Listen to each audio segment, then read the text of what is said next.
ಆನೇಕಲ್ ತಾಲೂಕಿನ ಬಿದರಗುಪ್ಪೆ ಗ್ರಾಮ ಪಂಚಾಯಿತಿ ಕಚೇರಿ ಮುಂಭಾಗದಲ್ಲಿ ಬಿದರಗುಪ್ಪೆ ಗ್ರಾಮ ಪಂಚಾಯಿತಿಯ 2025-26ನೇ ಸಾಲಿನ ಮೊದಲನೇ ಸುತ್ತಿನ ಗ್ರಾಮ ಸಭೆಯನ್ನು ಆಯೋಜನೆ ಮಾಡಲಾಗಿತ್ತು. ಇನ್ನು ಮೊದಲನೇ ಸುತ್ತಿನ ಗ್ರಾಮ ಸಭೆಯ ಅಧ್ಯಕ್ಷತೆಯನ್ನು ಬಿದರಗುಪ್ಪೆ ಗ್ರಾಮ ಪಂಚಾಯಿತಿ ಅಧ್ಯಕ್ಷರು ಆದ ಶ್ರೀಮತಿ ಅನುಪಮ ನಾರಾಯಣ್ ರವರು ವಹಿಸಿದ್ರು. ಇನ್ನು ಗ್ರಾಮ ಸಭೆಯಲ್ಲಿ ಇಲಾಖಾ ಅಧಿಕಾರಿಗಳು ತಮ್ಮ ಇಲಾಖೆಯಲ್ಲಿ ದೊರೆಯುವಂತಹ ಸೌಲಭ್ಯಗಳ ಬಗ್ಗೆ ಸಾರ್ವಜನಿಕರಿಗೆ ಮಾಹಿತಿ ಕೊಟ್ಟಿದ್ದಾರೆ. ಹಾಗೆ ಸಾರ್ವಜನಿಕರು ಕೂಡ ತಮ್ಮ ಸಮಸ್ಯೆಗಳ ಬಗ್ಗೆ ಜನಪ್ರತಿನಿಧಿಗಳು ಮತ್ತು ಇಲಾಖಾ ಅಧಿಕಾರಿಗಳ ಮುಂದೆ ಹೇಳಿಕೊಂಡ ದೃಶ್ಯ ಕಂಡು ಬಂದಿದೆ. ಇನ್ನು ಇದೇ ಸಂದರ್ಭದಲ್ಲಿ ಎಸ್ಎಸ್ಎಲ್ಸಿ ಮತ್ತು ಪಿಯುಸಿ ಪರೀಕ್ಷೆಯಲ್ಲಿ ಹೆಚ್ಚು ಅಂಕ ಪಡೆದ ವಿದ್ಯಾರ್ಥಿಗಳಿಗೆ ಪ್ರೋತ್ಸಾಹ ಧನ ಚೆಕ್ ವಿತರಣೆ ಮಾಡಲಾಗಿದೆ. ಇನ್ನು ಗ್ರಾಮ ಸಭೆಯಲ್ಲಿ ಬಿದರಗುಪ್ಪೆ ಗ್ರಾಮ ಪಂಚಾಯಿತಿ ಉಪಾಧ್ಯಕ್ಷರು ಆದ ಶ್ರೀಮತಿ ಸರಸ್ವತಮ್ಮ, ಬಿದರಗುಪ್ಪೆ ಗ್ರಾಮ ಪಂಚಾಯಿತಿ ಮಾಜಿ ಅಧ್ಯಕ್ಷರು, ಹಾಲಿ ಸದಸ್ಯರು ಆದ ಬಿ ರಾಜೇಶ್ ಮತ್ತು ಗ್ರಾಮ ಪಂಚಾಯಿತಿ ಸದಸ್ಯರು, ಪಿಡಿಒ ತುಳಸಿನಾಥ್, ಇಲಾಖಾ ಅಧಿಕಾರಿಗಳು ಮತ್ತು ಸಾರ್ವಜನಿಕರು ಮತ್ತು ಪಂಚಾಯಿತಿ ಸಿಬ್ಬಂದಿ ವರ್ಗ ಭಾಗಿಯಾಗಿದ್ದರು.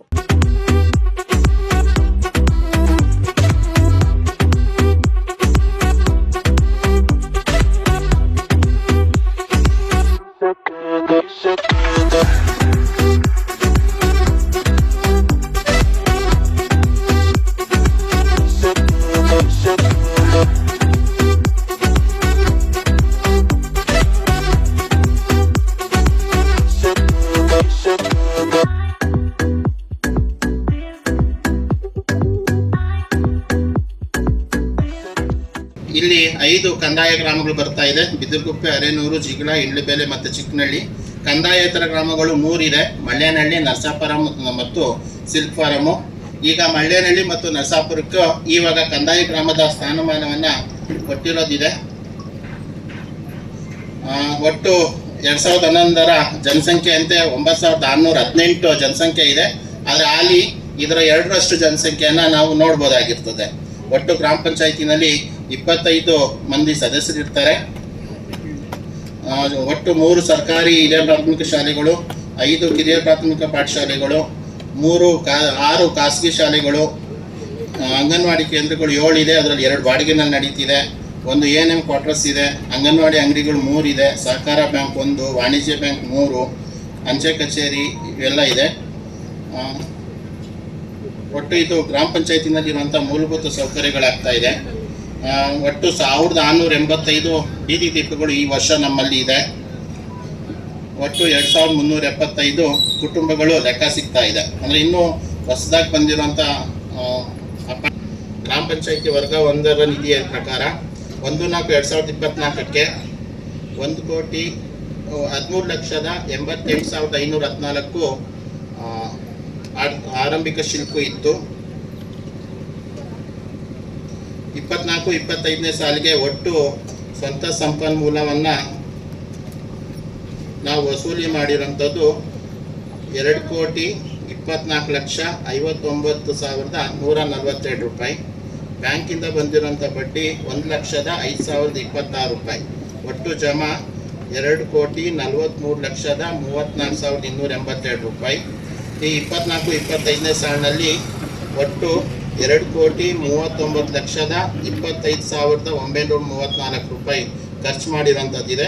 ಅಂತಿಮ ಶುಲ್ಕ 4,08,348 ರೂಪಾಯಿ ಉಳಿದಿರುತ್ತೆ. ವರ್ಗ 1ರಲ್ಲಿ ಒಟ್ಟು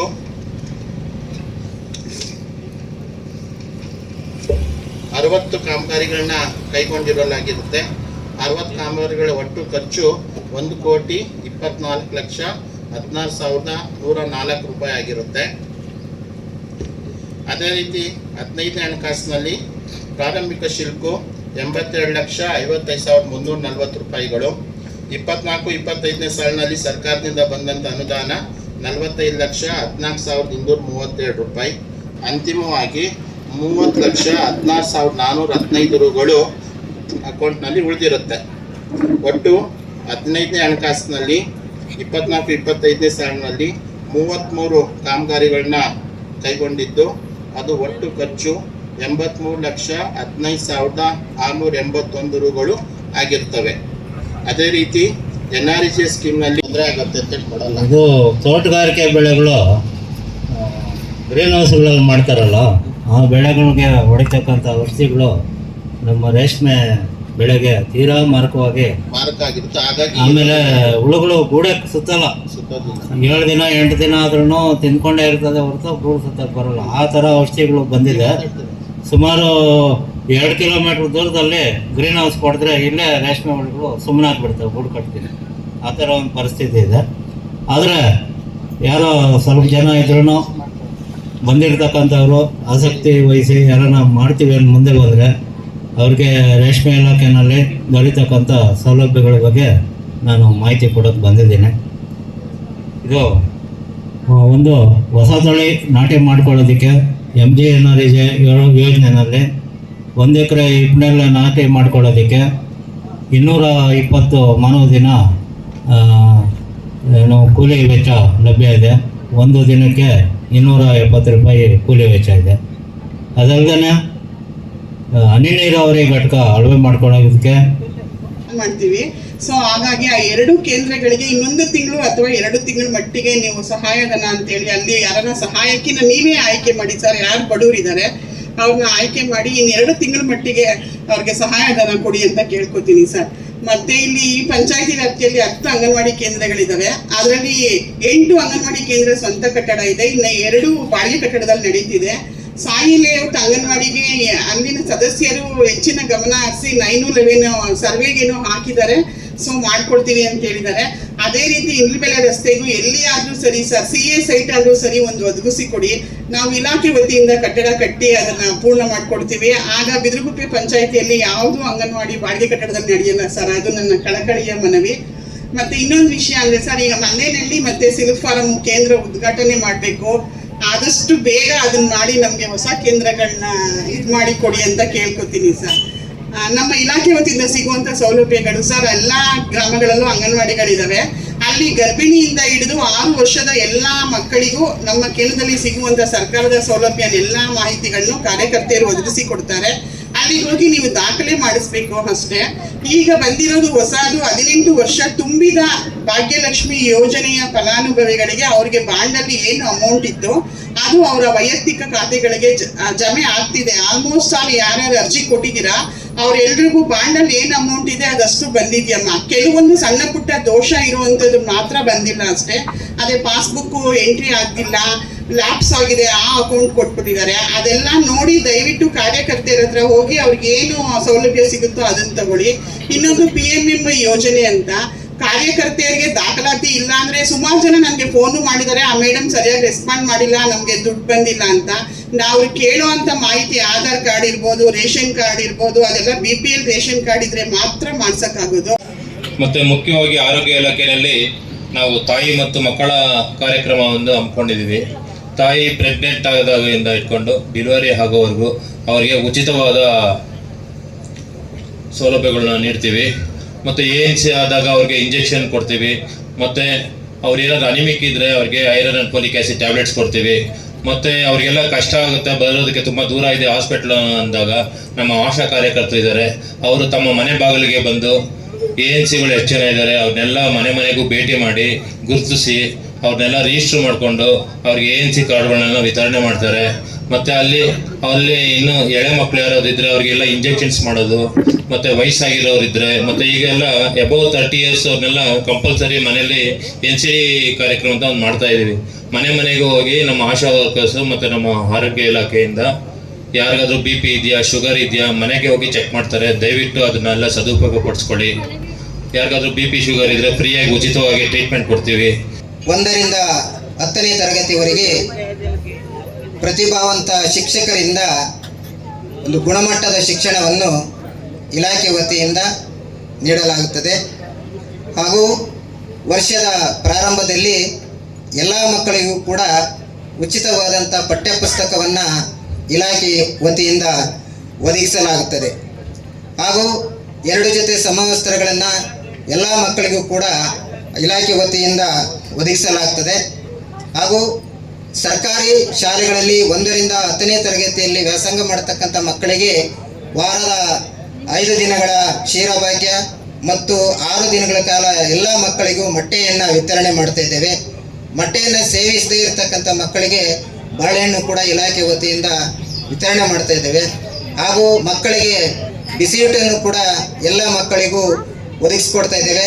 ಮಕ್ಕಳಿಗೆ ಒಂದು ಪೂರಕ ಪೌಷ್ಟಿಕ ಆಹಾರವನ್ನು ಇಲಾಖೆ ವತಿಯಿಂದ ನಾವು ನೀಡ್ತಾ ಇದ್ದೇವೆ. ಮತ್ತು ನಮ್ಮಲ್ಲಿ ಕೃಷಿ ಭಾಗ್ಯ ಯೋಜನೆ ಇದೆ, ಕೃಷಿ ಹೊಂಡ. ಅದು 10x10 metre, 12x12 metre, 15x15 metre, 18x18 metre ಮತ್ತು 21x21 ಮೀಟರ್ ಇದೆ. ಅದರಲ್ಲಿ ನೀವು ನಮ್ಮದು ಒಂದು ಪ್ಯಾಕೇಜ್ ಇದೆ. ಕೃಷಿ ಹೊಂಡ ಮಾಡಿಸ್ಕೊಂಡ್ರೆ ಅವರೆಲ್ಲರೂ ಕ್ಷೇತ್ರ ಬದು ಮಾಡಿಸ್ಕೋಬೇಕು. ಮತ್ತು ನೀರು ಹಿಂಗದಂತೆ ಪಾಲಿಥೀನ್ ಹೊದಿಕೆ ಕೊಡ್ತೀವಿ, ಅದನ್ನು ತೊಗೊಳ್ಬೇಕು. ಮತ್ತು ಫೆನ್ಸಿಂಗ್ ಮಾಡಿಸ್ಕೋಬೇಕು. ಲೈಕ್ ಯಾರಿಗೂ ಏನು ತೊಂದರೆ ಆಗಬಾರ್ದು ಅನ್ನೋ ರೀತಿಯಲ್ಲಿ ಫೆನ್ಸಿಂಗ್ ಮಾಡಿಸ್ಕೊಳಕ್ಕೆ ಹೇಳ್ತಿದ್ದೀವಿ. ಮತ್ತು ಡೀಸೆಲ್ ಪಂಪ್ ಸೆಟ್ ಕೊಡ್ತೀವಿ. ಮತ್ತು ನೀರು ಬೆಳೆಗೆ ನೀರನ್ನು ಹಾಯಿಸ್ಕೊಳ್ಳೋದಕ್ಕೆ ಇದು ಡ್ರಿಪ್ ಅಥವಾ ಸ್ಪ್ರಿಂಕ್ಲರ್ಸ್ ತೊಗೋಬೇಕಾಗುತ್ತೆ ಕೃಷಿ ಭಾಗ್ಯ ಯೋಜನೆಯಲ್ಲಿ. ಇದಿಷ್ಟು ಹೇಳ್ತಾ ಇನ್ನೇನಾದರೂ ಮಾಹಿತಿ ಬೇಕಿದ್ರೆ ನಮ್ಮ ಇಲಾಖೆಗೆ ಬಂದು ಕಾಂಟ್ಯಾಕ್ಟ್ ಮಾಡಿ ಅಂತ. ಈ ಗ್ರಾಮ ಪಂಚಾಯತಿಯಲ್ಲಿ ಒಂದು 230-240 ನಿವೇಶ ರೈತರು ಈಗ ಆನ್ಲೈನಲ್ಲಿ ಎಂಟ್ರಿ ಇದೆ. ಇದಕ್ಕೆ ಸಂಬಂಧಪಟ್ಟಂಗೆ ಸರ್ಕಾರಿ ಜಾಗಗಳು ಏನು ಗ್ರಾಮ ಪಂಚಾಯತಿ ವ್ಯಾಪ್ತಿಯಲ್ಲಿ ಸರ್ಕಾರಿ ಜಾಗ, ಗೋಮಾಳ ಅಥವಾ ಬೇರೆ ಬೇರೆ ರೀತಿ ಸರ್ಕಾರಿ ಜಾಗ ಏನಿರ್ತದೆ ಅದನ್ನು ಗ್ರಾಮ ಪಂಚಾಯತಿ ಅಥವಾ ಜಿಲ್ಲಾಧಿಕಾರಿಗಳು ಅಥವಾ ಯಾವ ವಿವಿಧ ಸಂಘಟನೆಗಳಿರ್ಬೋದು ಅಥವಾ ಫಲಾನುಭವಿಗಳಿರ್ಬೋದು, ಗ್ರಾಮ ಪಂಚಾಯತಿ ಯಾರಾದರೂ ಮನವಿ ಮೇರೆಗೆ ಜಿಲ್ಲಾಧಿಕಾರಿಗಳು ಜಮೀನು ನಿಗದಿಪಡಿಸ್ಕೊಟ್ರೆ ಆ ನಿಗದಿಪಡಿಸಿರುವಂಥ ಜಮೀನಿನಲ್ಲಿ ನಾವು ಹಕ್ಕುಪತ್ರ ಕೊಡೋದಕ್ಕೆ ಒಂದು ಅವಕಾಶ ಇದೆ. ಹಾಗೆ ಅದು ಯಾವ ರೀತಿ ನಡೆಯುತ್ತೆ ಅಂದರೆ, ಮೊದಲಿಗೆ ಜಿಲ್ಲಾಧಿಕಾರಿಗಳು ಜಾಗನ ಗುರುತು ಮಾಡಿ ಕೊಡಬೇಕು. ಜಾಗ ಗುರುತು ಮಾಡಿಕೊಟ್ಮೇಲೆ ಅದು ಗ್ರಾಮ ಪಂಚಾಯತಿಗೆ ಬರುತ್ತೆ. ಗ್ರಾಮ ಪಂಚಾಯತಿಯಿಂದ ಒಂದು ಈ ಪ್ಲ್ಯಾನು ಲೇಔಟ್ ಪ್ಲ್ಯಾನ್ ಮಾಡಬೇಕು. ಆ ಲೇಔಟ್ ಪ್ಲ್ಯಾನ್ಗೆ ನಮಗೆ ತಾಲೂಕ್ ಪಂಚಾಯತಿಗೆ ಕಳಿಸ್ತಾರೆ. ತಾಲೂಕ್ ಪಂಚಾಯತಿಯಿಂದ ನಾವು ಏನು ಸಹಾಯಕ ಕಾರ್ಯಪಾಲಕ ಅಭಿಯಂತರ AWE ಮೂಲಕ ಒಂದು ಪ್ಲ್ಯಾನ್ ಪಡ್ಕೊತೇವೆ. ಆ ಪ್ಲ್ಯಾನ್ ಆದಮೇಲೆ ಆ ಪ್ಲ್ಯಾನ್ಗೆ ಎಷ್ಟು ಸೈಟ್ಸ್ ಆಗಿದೆ, ಆ ಸೈಟ್ಸ್ ಹೇಗೇನಿಷ್ಟು ಫಲಾನುಭವಿಗಳನ್ನ ಆಯ್ಕೆ ಮಾಡೋದಕ್ಕೆ ಬಾರ್ 1ರಲ್ಲಿ ಏನು ಸಾಹೇಬರು 1.5 ಎಕರೆ ಆಗೈತೆ ಅಂತ ಹೇಳಿದ್ರು. ಅದಕ್ಕೆ ಈಗಾಗಲೇ KIT ಇಂಜೆಕ್ಷನ್ ಆರ್ಡರ್ ಇದೆ, ರಥಸ್ಕೋಪ ಇದೆ. ಇವರೇನೋ ಇದ್ರ ಮುಂದುವರಿಸ್ತಾರೆ, ತಾವು ಕೋರ್ಟ್ಗೆ ಕಂಟೆಂಟ್ ಆಗುತ್ತೆ. ದಯವಿಟ್ಟು ಯಾವುದೇ ಥರದ್ದು ಏನು ಮಾಡಬಾರ್ದು ಅಂತ ನಿಮ್ಗೆಲ್ಲ ನೋಟಿಸ್ ಕೊಟ್ಟಿದ್ದೀವಿ. ಜಿಲ್ಲಾಧಿಕಾರಿಗೆ ಕೊಟ್ಟಿದ್ದೀವಿ, DC ಕೊಟ್ಟಿದ್ದೀವಿ, ಜಿಲ್ಲಾಧಿಕಾರಿಗಳಿಗೆ, ತಾಲೂಕು ದಂಡಾಧಿಕಾರಿಗಳಿಗೆ, EOಗೆ, COಗೆ ಎಲ್ಲರಿಗೂ ಕೊಟ್ಟಿದ್ದೀವಿ. ದಯವಿಟ್ಟು ಇದನ್ನ ಯಾವುದೂ ಏನು ಮುಂದುವರಿಸಬಾರ್ದು ಅಂತ ಕೇಳ್ಕೊಳ್ತಿದ್ದೀವಿ. ಸ್ಟೇ ಇದೆ, ದಯವಿಟ್ಟು ಇದನ್ನ ಮನಸ್ಸಲ್ಲಿ ಇಟ್ಕೊಬೇಕು ಅಂತ ಕೇಳ್ಕೊಳ್ತಾ ಇದ್ದೀನಿ. ಧನ್ಯವಾದಗಳು. ಈಗೇನು AP ವಿಶ್ವನಾಥ್ ದೇವಸ್ಥಾನ ಪಾಪಣ್ಣ ಇವರು KITಗೆ ಹೋಗಿರೋ ಸಂಬಂಧಪಟ್ಟಂಗೆ ದಾಖಲೆಗಳನ್ನ ಕೊಟ್ಟಿದ್ದಾರೆ. ಈಗಾಗಲೇ ಇದು ಜಿಲ್ಲಾ ಪಂಚಾಯತಿನೆಲ್ಲ ರಿಕ್ವೆಸ್ಟ್ ಕೊಟ್ಟಿದ್ದಾರೆ. ಈ ರಿಕ್ವೆಸ್ಟ್ನ ಮೇಲಧಿಕಾರಿಗಳ ಗಮನಕ್ಕೆ ತಂದು ಇವರು ಸಾಧಕ ಬಾಧಕಗಳು ಚರ್ಚಿಸಿ DC ಅವರು ಆದೇಶ ಮಾಡಿದ್ದಾರೆ. ಅಲ್ಲ, ಯಾವ ಆದೇಶ ಮಾಡಿದ್ದಾರೆ ಅದಕ್ಕೆ? ಹೌದೌದು, ಅದು ಬಂದಿದೆ, ತಾಲೂಕ್ ಪಂಚಾಯತಿಯಲ್ಲಿ ಇದೆ. ತಾಲೂಕ್ ಪಂಚಾಯತಿಗೆ ಬಂದ ಮೇಲೆ ನಾವು ಹದ್ದುಬಸ್ತಿಗೆ ಸ್ಪೆಷಲ್ ತಹಸೀಲ್ದಾರ್ ಇದು ಮಾಡಿದ್ದಾರೆ, ಆದೇಶ ಆಗಿದೆ. ಆದೇಶದಂತೆ RTCಯಲ್ಲೂ ಬದಲಾವಣೆ ಆಗಿದೆ. ಆಶ್ರಯಕ್ಕೆ ಅಂತ 1 ಎಕರೆ 20 ಗುಂಟೆ ಅದನ್ನ ಈಗ ಲೇಔಟ್ ಪ್ಲಾನ್ ಹಂತದಲ್ಲಿದೆ. ಆ ಲೇಔಟ್ ಪ್ಲಾನ್ ಆದ ನಂತರ ಅಲ್ಲ ಸರ್, ಪ್ರೋಸೆಸ್ ಅದಲ್ಲ, ಆರ್ಡರ್ ಆಗಬೇಕು, ಆರ್ಡ್ರಿಂದ ಪಂಚಾಯತಿಗೆ ಬರಬೇಕು, ಪಂಚಾಯತಿಲಿ ಕೂತ್ಕೊಬೇಕು, ಪಂಚಾಯತಿಲೆಲ್ಲ ಸದಸ್ಯರೆಲ್ಲ ಕೂತ್ಕೊಂಡು ಮೀಟಿಂಗ್ ಮಾಡಿ ಆಮೇಲೆ ಅದಕ್ಕೆ ನೀವು ಅದನ್ನ ಹೇಳಬೇಕು. ಏನು ಇಲ್ದಿರ ನೀವು ಏಕದಮ್ ನೀವು ಯಾರು ಏನೋ ಹೇಳ್ತಾರೆ ಅಂತ ನೀವೆಲ್ಲ ಖಂಡಿತವಾಗ್ಲೂ ತಾವು ಹೇಳಿದ್ದು ಸತ್ಯ. ಈಗ ನಾವು ಏನೇ ಇರಲಿ ಅಲ್ಲಿಂದ ಇಲ್ಲಿಗೆ ಗ್ರಾಮ ಪಂಚಾಯತಿ ಕಳಿಸ್ಕೊಡ್ತೀವಿ. ಈಗ ಏನೇನು ಬಂದಿದೆ ಲೆಟರ್ಸು, ಈಗ ಇವರು ಕೊಟ್ಟಿದ್ದಾರೆ, ರಿಕ್ವೆಸ್ಟ್ ಕೊಟ್ಟಿದ್ದಾರೆ. ಈಗ ಗ್ರಾಮ ಪಂಚಾಯತಿ ನಿರ್ಣಯನೇ ಅಂತಿಮ, ಯಾವುದೋ ತಾಲೂಕ್ ಪಂಚಾಯತಿ ಯಾರು ಮಾಡೋಕ್ಕಾಗಲ್ಲ. ಅದೇನು ಬಂದಿದೆ ಅಲ್ಲಿ ನೀವೆಲ್ಲ ಗ್ರಾಮ ಪಂಚಾಯತಿ ಕಳಿಸ್ಕೊಡ್ತೀವಿ. ಗ್ರಾಮ ಪಂಚಾಯತಿಯಲ್ಲಿ ಏನು ತೀರ್ಮಾನ ತಗೊಳ್ತಾರೆ ಆ ತೀರ್ಮಾನದಂತೆ ಕ್ರಮ ವಹಿಸ್ತೀವಿ. ಕೇಳಿಸಿ ಸೈಟ್ ಆಗಿದೆ, ಹಂಗಾಗಿದೆ, ಹೀಗಾಗಿದೆ ತಲೆ ಹೇಳ್ತಾ ಇದ್ದಾರೆ ಸರ್. ದಯವಿಟ್ಟು ಅದಕ್ಕೆ ನಾನು ಪೊಲೀಸ್ ಕಂಪ್ಲೇಂಟ್ ಕೊಟ್ಟಿದ್ದೀನಿ. ಪ್ರತಿಯೊಬ್ಬರಿಗೂ ನಾನು ಅರ್ಜಿ ಕೊಟ್ಟಿದ್ದೀನಿ ಸರ್. ದಯವಿಟ್ಟು ಅದ್ರ ಬಗ್ಗೆ ಗಮನ ಹರಿಸ್ಬೇಕು. ಖಂಡಿತ ದಯವಿಟ್ಟು ಗಮನ ಹರಿಸ್ಬೇಕು ಸರ್. ಸರ್ಕಾರದ್ದು ಸರ್ ಅದು ಲ್ಯಾಂಡ್ ಹೆಚ್ಚಿನ ವಿಚಾರವಾಗಿ ನನಗೇನು ಅಷ್ಟೊಂದು ಗೊತ್ತಿರೋದು, ನಿಮ್ಗೆ ವಾಸ್ತವಾಂಶ ಹೇಳಿದ್ದೀನಿ ಏನು ನಮ್ಗೆ ಇದು ಬಂದಿದೆ ಅಂತ. ಇದು ಸಂಬಂಧಪಟ್ಟಂಗೆ ಇದು ಏನು ಈಗ ಹೇಳ್ತಾ ಇದ್ದೀರಾ ಇದನ್ನ ಮೇಲಧಿಕಾರಿಗಳ ಗಮನಕ್ಕೆ ತಂದು ಅದು ಜನಗಳು ಮನಸ್ಸು ಕೇಳಿಸ್ತಾರೆ ಸರ್. ಅದು ಏನೇ ಆಗಲಿ ಪರಿಶೀಲನೆ ಮಾಡಿ, ಸರ್ಕಾರ ಪರಿಶೀಲನೆ ಮಾಡಿ ಪಂಚಾಯತಿ ನಡ್ಕಳಿಸಿ. ಪಂಚಾಯತಿಯಲ್ಲಿ ನಾವು ತೀರ್ಮಾನ ತಗೋತೇವೆ. ಪಂಚಾಯತ್ ತೀರ್ಮಾನ ತಗೊಂಡು ಯಾರು ಬಡವರಿದ್ರೆ ಅವ್ರನ್ನ ಕೂಡ ವ್ಯವಸ್ಥೆ ಮಾಡೋಣ. ಇವರು ತಹಸೀಲ್ದಾರ್ ಇರ್ಬೋದು, ಪ್ರೆಸಿಡೆಂಟ್ DC ಇರ್ಬೋದು, DC ಇರ್ಬೋದು, ಯಾರೇ ಅಧಿಕಾರಿಗಳು ಏನೇ ಇದ್ರೂ ಆ ಪ್ರೋಸೆಸ್ ಆದಕ್ಕೆ ಮುಂದೆ ಸುಮ್ಮನೆ ಅಪಪ್ರಚಾರ ಮಾಡಿ ಆಗೋಗ್ಬಿಡ್ತು ಬಂದ್ಬಿಡ್ತು ಕೊಟ್ಬಿಡ್ರಿ ಪಂಚಾಯತಿಯಲ್ಲಿ ಮಾಡ್ರಿ PDOಗೆ ಸುಮ್ಮನೆ ಪ್ರಚಾರ ಹಾಕೋದು, ಮಾಡ್ರಿ ಅದು ಮಾಡ್ರಿ ಇದು ಮಾಡ್ರಿ ಅಂತ ಅನ್ನಸರಿ ಯಾಕೆ ತೊಂದರೆ ಕೊಡ್ತಾರೆ? ಈ ಆಶ್ರಯ ಈಗ ತಾವು ಅಧಿಕಾರಿಗಳು ಏನ್ ಬೇಕೋ ಮಾಡ್ಬೋದು. ಇದರಲ್ಲಿ ಮೂರನವ್ರಿಗೆ ಸಂಬಂಧ ಇಲ್ಲ. ಸಂಬಂಧ ಇದ್ರೆ ಯಾಕಿದೆ ಎಲ್ಲ PDO ಪ್ರಚಾರ ಹಾಕೋದು, ಆಗ್ಬಿಟ್ಟಿದೆ ಅನ್ನೋದು, ಅದು ಆಶ್ವಾಸ ಕಂಪ್ನಿನಲ್ಲಿ ಆಗಿದೆ ಅನ್ನೋದು, ಜನಗಳು ಸುಮ್ಮನೆ ಅಪ್ರಚಾರ ಮಾಡೋದು, ಆಶ್ವಾಸನೆಗಳು ಕೊಡೋದು, ಇದೆಲ್ಲ ಏನಿದು ಸರ್? ಈಗ ನಮ್ಮ ತಾಲೂಕ್ ಪಂಚಾಯತಿಗಾಗಲಿ ಈಗ 25 ಜನ ಸದಸ್ಯರಿದ್ದಾರೆ, ಮೀಟಿಂಗ್ ಬರೆದಿದೆ, ಮೀಟಿಂಗ್ ಅಲ್ಲಿ ಇದು ಮಾಡ್ತಾರೆ, ಸಾರ್ವಜನಿಕರು ಅರ್ಜಿ ಕೊಡ್ತಾರೆ. ಅದ್ರಲ್ಲಿ ಯಾರು ಕಡಬಡವ್ರು ಯಾರಿದಾರೋ, ಸೂರ್ಯ ಇಲ್ದವ್ರು ಯಾರಿದಾರೋ ಅವ್ರಿಗೆ ಅನ್ವಯಿಸ್ತಿದೆ, ಅವ್ರು ಕೊಡ್ತಾರೆ. ಮೂರನೇವ್ರಿಗೆ ಯಾಕೆ ಸರ್ ಅನ್ನಸರಿಗೆ ಸರ್ಕಾರ ಅಧಿಕಾರಿಗಳಿಗೂ ಡಿಮ್ಯಾಂಡ್ ಇಕ್ಕೋದು, ಪ್ರೆಜರ್ ಹಾಕೋದು, ಆಮೇಲೆ ಸಾರ್ವಜನಿಕರಿಗೆ ಅನ್ಯಾಯವಾಗಿ ನಿಮ್ಗೆ ಕೊಡಿಸ್ಬಿಡ್ತೀನಿ, ಕೊಡಿಸ್ಬಿಡ್ತೀನಿ ಇದೆಲ್ಲ ಹೇಳೋದು, ಇದೆಲ್ಲ ಲಾಯಕ್ಕಿಲ್ಲ ಸರ್. ಈ ಯೋಜನೆಯಲ್ಲಿ ಅಧಿಕಾರಿಗಳ ಪಾತ್ರ ಏನು ಇದೆ? ತಮ್ಮ ಗ್ರಾಮ ಪಂಚಾಯತಿ ಅನುಮೋದನೆ ಆದ ನಂತರನೇ ಆ ಪಟ್ಟಿಗೆ ಚಾಲನೆ ಸಿಗುವಂತ. ಈಗ ಅದು ಮುಂದೆ ಅಂತ ಇದೆಯಲ್ವಲ್ಲ, ಅರ್ಧ ಇದೆ ಅಂತ ಹೇಳ್ತಾರಲ್ಲ, ಬಂದು ಅವ್ರು ಸರ್ವೆ ಮಾಡ್ಬೇಕಾದ್ರೆ ನಮ್ಗೆ ನೋಟಿಸ್ ಕೊಡ್ಬೇಕು ತಾನೆ? ಹೌದು, ಯಾಕೆ ಕೊಟ್ಟಿಲ್ಲ? ಯಾರು ಕರೆದಿದ್ದಾರೆ? ಇವರು ಆಡಾಟ ಕಿಡಿಗೇಡಿಗಳು ಮಾಡ್ತಾರೆ, ಕೆಲಸಗಳಿಗೆ ತರ ಸರ್ ಆಯ್ತು, ತಮ್ಮ ಮನವಿ ಕೊಟ್ಟಿದ್ದೀರಾ, ಮೇಲಧಿಕಾರಿಗಳು ಕಳಿಸ್ಕೊಡ್ತೇವೆ.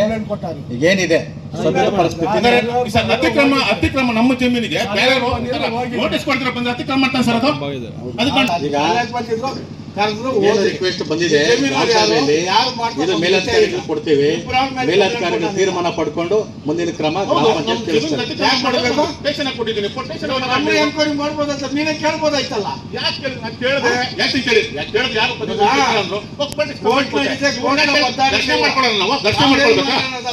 ಈಗ ನಾನು ಕಂಪ್ಲೇಂಟ್ ಕೊಟ್ಟಿರ್ತೀವಿ ಸರಿನಾ? ಇವ್ರ ಮೇಲೆ ಗಲಾಟೆ ಮಾಡೋದು ಬಿಡಿ, ಚರ್ಚೆ ಬಿಡಿ. ಈಗ ಇವ್ರೆ ಹೌದಪ್ಪ, ಚರ್ಚೆ ಬಿಡಿ. ಈಗ ಸರ್ ಇಲ್ಲಿ ಮಾತಾಡಿ, ನಾನು ನಿನ್ನ ಹತ್ರ ಮಾತಾಡೂ ಇಲ್ಲ, ಪೊಲೀಸ್ ಕಂಪ್ಲೇಂಟ್ ಕೊಟ್ಟಿದ್ದೀನಿ ಅಷ್ಟೇ. ಪರಿಶೀಲನೆ ಮಾಡಿ ಅದನ್ನ ಇದು ಮಾಡ್ತೀವಿ. ಬಿಡಿ, ತಮ್ಮಲ್ಲಿ ಮಾತಾಡೋದು ಬಿಡಿ.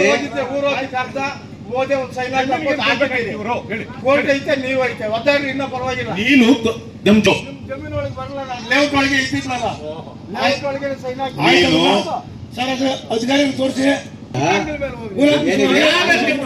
ಬಂದಿಲ್ಲ, ಜಮೀನು ಈಗ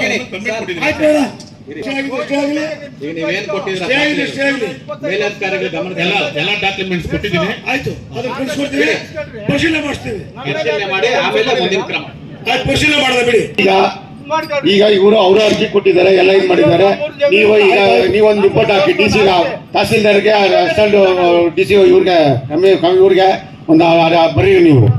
ಇದು ನಿಮ್ಗೆ ಆದ್ಮೇಲೆ ನಿಮ್ಗೆ ಆದೇಶ ಬಂದ ತಕ್ಷಣ ನೀವು ಮಾಡಿ. ಏನಿದೆ ನೀವು ಅಧ್ಯಕ್ಷ ಇದ್ದಾರೆ, ಸದಸ್ಯ ಇದ್ದಾರೆ, ಅದು ಕುತ್ಕೊಂಡು ಏನ್ ಬೇಕೋ ಮಾಡ್ರಿ. ಮೂರನವ್ರ ಮಾತು ಕೇಳೋಂತ ಅವಶ್ಯಕತೆ ನಿಮ್ಗಿಲ್ಲ.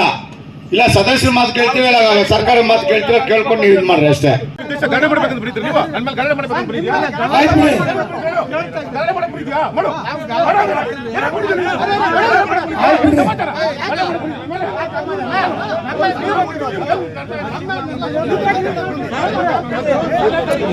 ಸರ್ಕಾರಿ ಜಾಗ ಅದು. ಆಯ್ತು, ತೀರ್ಮಾನ ಆಗ್ಲಿ ಸರ್. ಅದು ಸರ್ಕಾರಿ ಜಮೀನು, ಹಿಡುವಳಿ ಜಮೀನು. ಕಂದಾಯ ಅಧಿಕಾರಿಗಳು ಹೇಳ್ತಾರೆ, ಕಂದಾಯ ಅಧಿಕಾರಿಗಳು ಹೇಳ್ತಾರೆ, ಅವ್ರ ಜಮೀನ ಕೊಡಕ್ಕೆ ಹೇಳಿ, ನಿಮ್ಗೆ ಅವ್ರನ್ನ ತಗೊಳ್ಳಿ. ಯಾರು ನಿಮ್ಗೆ ಕಳಿಸ್ತಾರಲ್ಲ, ಅಳತೆ ಮಾಡಕ್ ಕಳಿಸ್ತಾರಲ್ಲ, ಅವ್ರದ್ದು ಇದೆ ಜಮೀನು, ಅವ್ರ ಹತ್ರ ತಗೊಳಕ್ ಹೇಳಿ. ಅವ್ರದ್ದು ಇದೆ 1.5 ಎಕರೆ, ಅವ್ರ ಹತ್ರ ತಗೊಳ್ಳಿ. ಯಾಕಂದ್ರೆ ಅವರು ಊರ್ನು ಪ್ರಮುಖರೇನೋ, ಅವ್ರ ಹತ್ರ ತಗೊಳ್ಳಿ. ಎಲ್ಲ ನಿಮ್ ಬಡವ್ರಿಗೆಲ್ಲ ಸಹಾಯ ಮಾಡ್ತಾವ್ರೆ, ನಿಮ್ ಅವ್ರ ಸಹಾಯ ತಗೊಳ್ಳಿ, ಬೇಡ ಅಂತ ನಾವು ಹೇಳಿಲ್ಲ. ನಮ್ ಬಡವ್ರ ಮೇಲೆ ಯಾಕೆ ಬರ್ತಾ ಇದ್ರೆ ನೀವು? ಅದನ್ನ ನಾನು ಕೇಳ್ತಾ ಇರೋದು ನಿಮ್ಮನ್ನ. ಕೋರ್ಟಲ್ಲಿ ಏನ್ ಡಿಸಿಷನ್ ಆಗುತ್ತೋ, ಆಶ್ರಯಕ್ಕಾದ್ರೆ ಆಶ್ರಯ ಕಮಿಟಿ ನಿಮ್ದಾಗುತ್ತೆ. ಆದ್ರೆ ಪಂಚಾಯತಿ ಕಮಿಟಿ ಇದೆ, ಇರೋದ್ರಿಂದ ನಾವು ಕಂಟೆಂಟ್ ಮಾಡ್ಕೊಳ್ಳೋದು ಬೇಡ. ಆ ವಿಚಾರದಲ್ಲಿ ನಾವ್ಯಾರು ಮಾತಾಡೋದು ಬೇಡ. ಆಮೇಲೆ ನೀವು ಒಂದ್ ಹೇಳಿದ್ರಿ 7,000 ಅಂತ, 0 ಇಂದ 7,000 ತನಕನ ಅಲ್ಲ ಸರ್, ಪ್ರತಿ ತಿಂಗಳು 7,000 ಲೀಟರ್ ಅಂತ ಹೇಳಿದ್ರಲ್ವಾ? ಅದು ಎಷ್ಟು ಸಾವಿರ ಲೀಟರ್ ಇಂದ ಎಷ್ಟು ಸಾವಿರ? 0 ಇಂದ. ಈಗ ಯಾವ್ದೋ ಒಂದು ಖಾಲಿ ಸೈಟ್ಗೋ ಇಲ್ಲ ಒಂದು ಖಾಲಿ ಮನೆ ಇರ್ತಾರೆ, ಮನೆ ಖಾಲಿ ಇರುತ್ತೆ, ಮೀಟರ್ ಹಾಕ್ತಾರೆ. ಮೀಟರ್ ಹಾಕಿದ್ರೆ 75 ರೂಪಾಯಿ ಕಟ್ಬೇಕಾ? 0 ಅಲ್ವಾ ಅದು? ಸರ್ ಅದನ್ನೇ ಹೇಳ್ತಿರೋದು. ಈಗ ಬಳಕೆ ಮಾಡೋದಕ್ಕೆ ಹೇಳ್ತಿರೋದು ಸರ್. ಬಳಕೆಗೆ 5 ಲೀಟರ್ ಯೂಸ್ ಮಾಡಿದ್ರಪ್ಪ, ಮನೆಯಲ್ಲಿ ಯೂಸ್ ಮಾಡಿಲ್ಲ. ಒಂದ್ ನಿಮಿಷ ಸರ್, ನೀವು ಅದನ್ನೇ ಹೇಳಿ, ಫ್ರೀ ಹೇಳಿ, ಒಂದು 500 ಲೀಟರ್ ಫ್ರೀ ಹೇಳಿ. ಇಲ್ಲ ಸರ್, ಫ್ರೀನೇ ಇಲ್ಲ. 1,000 ಲೀಟರ್ ಬಳಕೆ ಮಾಡ್ತಿರ್ತಾರೆ ಅಂದ್ರೆ ಅವ್ರು 10 ರೂಪಾಯಿ ಕಟ್ಬೇಕಾಗತ್ತೆ. rupees. ಅಪ್ ಟು 7,000 ತನಕ ಯೂಸ್ ಮಾಡುವಂತ 75 ರೂಪಾಯಿ. ಇಲ್ಲ ಸರ್, ಇದು ಪೂರ್ತಿ ಇಡೀ ರಾಜ್ಯಕ್ಕೆ ಒಂದೇ OM. ರೆಂಟಲ್ ಮನೆಗಳಿಗೆ ಯಾವ ತರ ಮಾಡ್ತೀರಾ? ರೆಂಟಲ್ ಮನೆಗಳಿಗೆ ಮೀಟರ್ ಒಂದೇ ನಲ್ಲಿ ಇರುತ್ತೆ, ನೀರು ಜಾಸ್ತಿ ಬಳಕೆ ಮಾಡ್ತಿರ್ತಾರೆ. ವಾಣಿಜ್ಯಕ್ಕೆ ಬಂದಾಗ, ವಾಣಿಜ್ಯ ರೇಟ್ ಬಂದಾಗ ಈ 20,000 ಲೀಟರ್ ನಾವೇನು ಬಳಕೆ ಮಾಡ್ತಾ ಇದೀವಲ್ಲ, ₹1.06 1 ಲೀಟರ್ಗೆ ಅಂತೇಳಿ ಅದೇ ಲೆಕ್ಕ ಬರುತ್ತೆ. ಕಮರ್ಷಿಯಲ್ ಬಿಲ್ಡಿಂಗ್ಸ್ಗೆ 1.4 ಪೈಸೆ, ಹೋಟೆಲ್ಸ್ಗೆ 1.4 ಇದೆ.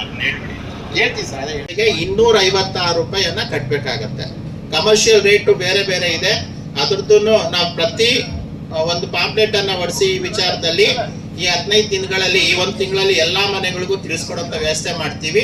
ಸೆಪ್ಟೆಂಬರ್ 1ನೇ ತಾರೀಕಿನಿಂದ ಈ ಫೀಸ್ ಕಲೆಕ್ಷನ್ ಮಾಡೋದಕ್ಕೆ ಈ ಗ್ರಾಮ ಸಭೆ ಮೂಲಕ ಅನುಮೋದನೆ ಪಡೆಯೋದಕ್ಕೆ ಕೇಳ್ಕೊತಾ ಇದ್ದೀವಿ.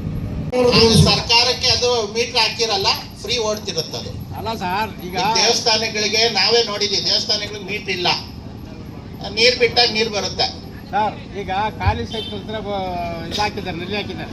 ಆ ನಲ್ಲಿಗೆ ಬೇರೆಯವ್ರು ಏನೋ ಪೈಪ್ ಹಾಕೊಂಡು ಸರ್, ಇವಾಗ ಯಾರು ನಲ್ಲಿ ಹಾಕ್ಸ್ಕೊಂಡವ್ರೆ ಅವ್ರ ಜವಾಬ್ದಾರಿ ಇರುತ್ತೆ. ಈಗ ಕರೆಂಟ್ ನನ್ ಕೊಡ್ತೀರಾ? ನನ್ನ ಮನೆ ಮೀಟರ್ ಹಾಕ್ಸ್ಕೊಂಡಿದ್ದೀನಿ, ಪಕ್ಕದ ಮನೆ ಒಂದು ದೀಪ ಉರಿಸ್ಕೊಳ್ಳಿ, ಬಿಡ್ತೀರಾ? ಬಿಡಲ್ಲ ಅಲ್ವಾ? ನೀರು ಹಂಗೇನೆ. ಈಗ ಅದಕ್ಕೇನು ತಾಂತ್ರಿಕವಾಗಿ ಏನು ತೊಂದರೆ ಇತ್ತೋ ಅದನ್ನೆಲ್ಲನೂ ನಿವಾರಣೆ ಮಾಡಿರುವಂಥದ್ದಿದೆ. ಯಾರ್ಯಾರು ಗ್ರಾಮ ಠಾಣಾ ವ್ಯಾಪ್ತಿನಲ್ಲಿ ತಮ್ಮ ಆಸ್ತಿಗಳಿದೆಯೋ ಅವರೆಲ್ಲರೂ ಅವರ ಒಂದು ಯಾರು ಮಾಲೀಕತ್ರು ಇರ್ತಾರೆ ಅವರ ಒಂದು ಫೋಟೋ, ಅವ್ರದ್ದೊಂದು identity card xerox, Aadhaar card ಬಿಟ್ಟು ಬೇರೆದು ಯಾವ್ಯಾವುದು ಡ್ರೈವಿಂಗ್ ಲೈಸೆನ್ಸ್ ಆಗತ್ತೆ, ಪಾಸ್ಪೋರ್ಟ್ ಆಗತ್ತೆ, ವೋಟರ್ ಲಿಸ್ಟ್ ಆಗತ್ತೆ, ರೇಷನ್ ಕಾರ್ಡ್ ಆಗತ್ತೆ, ಈ ತರದನ್ನ ಕಾಪಿ ಮತ್ತೆ ಆ ಒಂದು ಆಸ್ತಿಗೆ ಸಂಬಂಧಪಟ್ಟಂತೆ ಯಾವ್ಯಾವ ದಾಖಲೆಗಳಿದೆಯೋ ಅಷ್ಟರದ್ದು ಒಂದು ಜೆರಾಕ್ಸ್ ಅನ್ನ ಗ್ರಾಮ ಪಂಚಾಯತಿಗೆ ಸಲ್ಲಿಸಿದ್ರೆ, ಈಗ ಮೊದಲಿನ ತರ ವ್ಯವಸ್ಥೆ ಇಲ್ಲ. ನಾವೇ ಅದರದ ಒಂದು ಗ್ರಾಮ ಠಾಣಾ ನಕ್ಷೆಗೆ ಗ್ರಾಮ ಪಂಚಾಯತಿಯಿಂದನೇ ಕ್ರಮ ವಹಿಸ್ತೀವಿ. ಯಾವ್ಯಾವುದು ಗ್ರಾಮ ಠಾಣಾದ ಒಳಗಡೆ ಇದೆಯೋ ಅವ್ರಿಗೆಲ್ಲರಿಗೂ ₹200 ಫೀಸ್ ಬರುತ್ತೆ. ಆ ₹200 ಫೀಸ್ ಕಟ್ಟಿದು ಅವರು ಈ ಖಾತವನ್ನ ಮಾಡ್ಕೋಬಹುದು. ಯಾವ್ಯಾವ ಆಸ್ತಿಗಳು ಗ್ರಾಮ ಠಾಣಾ ಅಂಚಿನಲ್ಲಿ ಇರ್ತವೆ ಅಥವಾ ಯಾವ್ಯಾವ್ದು ಸರ್ಕಾರಿ ಕಾಲುವೆ, ಕುಂಟೆ ಈ ತರ ಅಕ್ಕಪಕ್ಕದಲ್ಲಿ ಇರ್ತವೆ ಅಂತ ಒಂದು ಗ್ರಾಮ ಠಾಣಾ ಆಸ್ತಿಗಳೆಲ್ಲವೂ ಮೋಜಡಿಗೆ ಹೋಗ್ತವೆ. ಅವರೆಲ್ಲರೂ ₹800 ಫೀಸ್ ಅನ್ನ ಕಟ್ಟಬೇಕು. ಮೊದ್ಲು ಹೆಂಗಿತ್ತು ಅಂದ್ರೆ ವ್ಯವಸ್ಥೆ, ನಾವು ಅರ್ಜಿ ಹಾಕಿ ಕೊಟ್ಬಿಡ್ತಿದ್ವಿ, ಅವ್ರೋಗಿ ನಾಡ ಕಚೇರಿನಲ್ಲಿ ಹೋಗಿ ದುಡ್ಡು ಕಟ್ಟಬೇಕಾಗಿತ್ತು. ಈಗ ಆಗಿಲ್ಲ, ಗ್ರಾಮ ಪಂಚಾಯತಿನಲ್ಲೇ ದುಡ್ಡು ಕಟ್ಸ್ಕೊತೀವಿ, ರಸೀದಿ ಕೊಡ್ತೀವಿ, ಅವ್ರೋಗಿ ನಾಡ ಕಚೇರಿಯಿಂದ ಮೂವ್ ಮಾಡಿಸ್ಕೋಬಹುದು. ಈ ತರದ ವ್ಯವಸ್ಥೆ ಈಗ ಆಗಿರುವಂತದ್ದಿದೆ. ಯಾರ್ಯಾರಿಗೆ ನಮ್ಮ ಒಂದು ಗ್ರಾಮ ಪಂಚಾಯತಿ ಆಕ್ಟ್ ಇದೆಯಲ್ಲ, ಆಕ್ಟ್ ಅಲ್ಲಿ 199ನೇ ಪ್ರಕರಣಕ್ಕೆ ಸಿ ಅಂತ ಹೇಳಿ ಸೇರಿಸಿ ಒಂದು ಬದಲಾವಣೆಯನ್ನ ಮಾಡಿದ್ದಾರೆ, 199C ಅಂತೇಳಿ. ಈ ಒಂದು ಬದಲಾವಣೆ ಪ್ರಕಾರ ಯಾವ್ಯಾವ ಆಸ್ತಿಗಳಿದೆಯೋ ಆ ಎಲ್ಲ ಆಸ್ತಿಗಳಿಗೂ ಈ ಖಾತವನ್ನ ಕೊಡೋದಿಕ್ಕೆ ವ್ಯವಸ್ಥೆಯನ್ನ ಮಾಡೋದಿಕ್ಕೆ ಆಕ್ಷೇಪಣೆಯನ್ನ ಕಾಲ್ ಮಾಡಿದ್ರು. 19ನೇ ತಾರೀಕುವರೆಗೂ ಆಕ್ಷೇಪಣೆಯನ್ನ ತೆಗೆದುಕೊಂಡಿದ್ದಾರೆ. ಈಗ ಫೈನಲ್ ಡ್ರಾಫ್ಟ್ ಬರ್ತಾ ಇದೆ. ಆ ಡ್ರಾಫ್ಟ್ ಪ್ರಕಾರ ಯಾವ್ಯಾವುದಕ್ಕೆ ಒಂದು ಬಾರಿ ನೋಂದಣಿ ಪತ್ರದ ವ್ಯವಹಾರ ಆಗಿರುತ್ತೋ ಅಂಥವುಗಳಿಗೆಲ್ಲನೂ ಈ ಖಾತವನ್ನ ಕೊಡಬೇಕು ಅನ್ನೋಂಥ ಒಂದು ಅಂಶ ಸರ್ಕಾರದ ಪರಿಶೀಲನೆಯಲ್ಲಿದೆ. ಇನ್ನೂ ಆರ್ಡರ್ ಕಾಪಿ ಬಂದಿಲ್ಲ. 11B ಅನ್ನೋಂಥ ಆಪ್ಷನ್ ಏನಿತ್ತು ನಮ್ಮ ಈ ಸ್ವತ್ತಿನಲ್ಲಿ ಅದನ್ನ ನಿಲ್ಲಿಸ್ಬಿಟ್ಟಿದ್ದಾರೆ. ಏಪ್ರಿಲ್ ತಿಂಗಳಿಂದನೇ ನಿಲ್ಲಿಸ್ಬಿಟ್ಟಿದ್ದಾರೆ. 6 ತಿಂಗಳಿಂದ ನಾವು ಯಾವುದು 11B ಮಾಡ್ತಾ ಇಲ್ಲ. ಈಗ ಅದು ಹೊಸ ಆಪ್ಷನ್ ಬಂದ ಮೇಲೆ ಸ್ಟಾರ್ಟ್ ಆಗುತ್ತೆ. ಆ ಸ್ಟಾರ್ಟ್ ಆದಾಗ ನಮಗೆ ಒಂದು 6 ತಿಂಗಳು, ಮ್ಯಾಕ್ಸಿಮಮ್ 3 ರಿಂದ 6 ತಿಂಗಳು ಸಮಯಾವಕಾಶ ಕೊಡ್ತೀವಿ ಅಂತ ಹೇಳಿ ಸರ್ಕಾರದಲ್ಲಿ ಹೇಳಿರುವಂಥದ್ದಿದೆ. ಆ ಅವಕಾಶದಲ್ಲೇನೆ ಈ ಒಂದು 11B ಏನಿದೆಯೋ ಈ ಖಾತನ ಮಾಡಿಸ್ಕೋಬೇಕು. ರೆವಿನ್ಯೂ ಸೈಟ್ಸ್ ಇದ್ರು ಅಂದ್ರೆ ಒಂದು ಬಾರಿ ನೋಂದಣಿ ಪತ್ರ ಆಗಿರ್ಬೇಕು ಅಥವಾ ಮನೆ ಇರಬೇಕು.